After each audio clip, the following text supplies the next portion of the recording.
Hey everyone, welcome back to my channel. Today, we're diving into something different, something spooky. We're talking about urban legends, but not just any urban legends. Oh no, we're going straight to the Philippines. These stories will make you rethink every strange sound you hear in the dead of night. Are you ready? Let's get haunted. Have you ever been home alone at night and you hear something? A sound that sends chills down your spine? Like a whisper, but you can't quite make out what it's saying? It's almost as if someone is right there with you, but invisible. That's what happened to me one night. I heard the whispers. They were soft, almost gentle, but filled with an eerie intent. It wasn't the wind, it wasn't a distant voice. It was close. So close it felt like it was right next to my ear. I thought I was just imagining it, but then I remembered my grandmother's story about the Tiyanak, the spirit of a woman who tricks her victims by mimicking voices. She would lure people into the woods never to be seen again.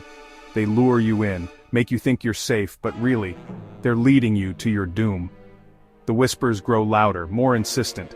I grabbed my crucifix, clutched it tight and closed my eyes, praying that the whispers would just go away. But they didn't. They grew louder, more persistent, until I could feel their breath on my neck.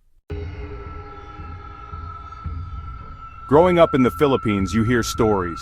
Stories designed to scare you, to make you behave. I never believed in them, thought they were just that, stories. Until that night in the forest. I was alone, and I heard the sound. It was a fluttering, almost like a giant bat, but heavier somehow. I turned my head, and that's when I saw it. An impossible figure flying above me. This was the manananggal, a creature that craves human flesh and blood. It all started when I moved into a new house. It was old, sure, but it had character. I thought nothing was unusual, until I started seeing her in the mirrors, pale, floating, and with sorrowful eyes. At first, I thought it was my mind playing tricks on me. Things would move on their own, lights would flicker, and the temperature would plummet for no reason. One night, I woke up to the sound of crying. This was the White Lady, a spirit trapped between worlds, and she was trying to tell me something.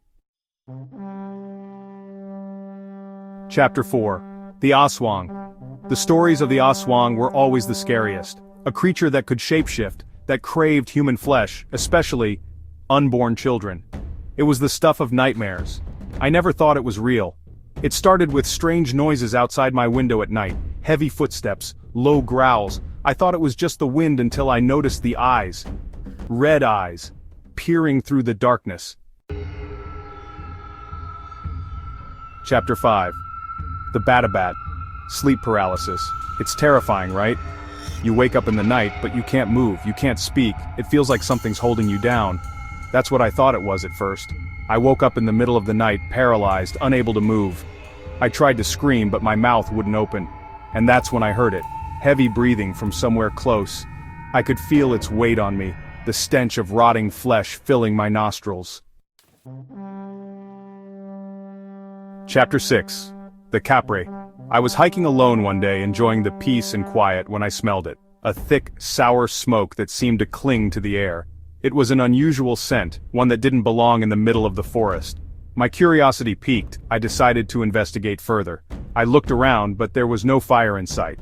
The forest was calm, almost serene, with no signs of any disturbance, just the dense trees and the sound of birdsong. Then I looked up. The canopy above was thick, but something caught my eye. And that's when I saw it, standing between the trees, so tall I could barely see its head. It was almost as if it was blending in with the forest itself. It was humanoid but massive, its skin as dark and rough as tree bark.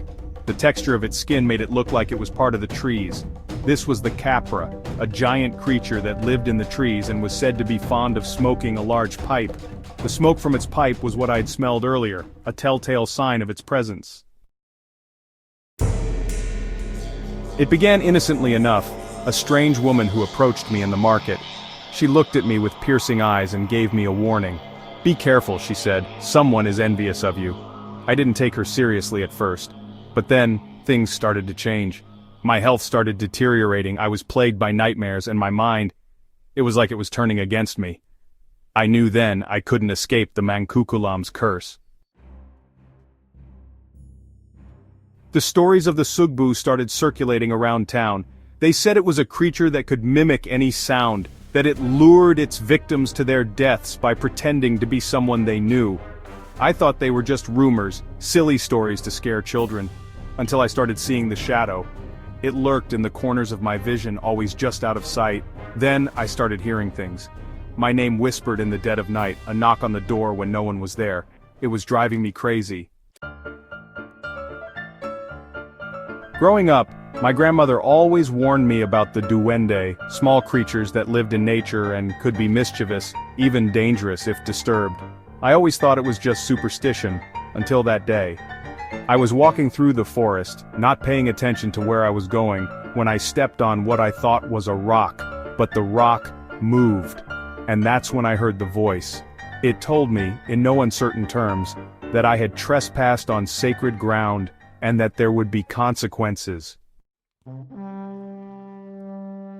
I was out in the field one day, working under the hot sun, the sweat dripping down my back when I first heard it. A high-pitched, almost bird-like cry. It was unlike anything I had ever heard before. It sent chills down my spine, but I brushed it off, thinking it was just my imagination. It was probably just a bird, I told myself, trying to focus back on my work. But the cry kept coming back, haunting my dreams, echoing in my thoughts even when I was awake. I couldn't shake the feeling that something was wrong, that something was watching me, and then, I started to feel different. A change in appetite, a strange sensation in my body, a sudden aversion to certain foods that I used to love. I realized, with growing horror, that I was no longer alone in my own body. Something else was there, lurking within me. So there you have it. 10 terrifying Filipino urban legends that will keep you up at night. These stories have been passed down for generations, and whether you believe them or not, they offer a glimpse into the rich folklore and cultural beliefs of the Philippines. These legends are more than just stories, they're warnings. They remind us that there are things in this world we may not understand, forces that we cannot control. Sweet dreams.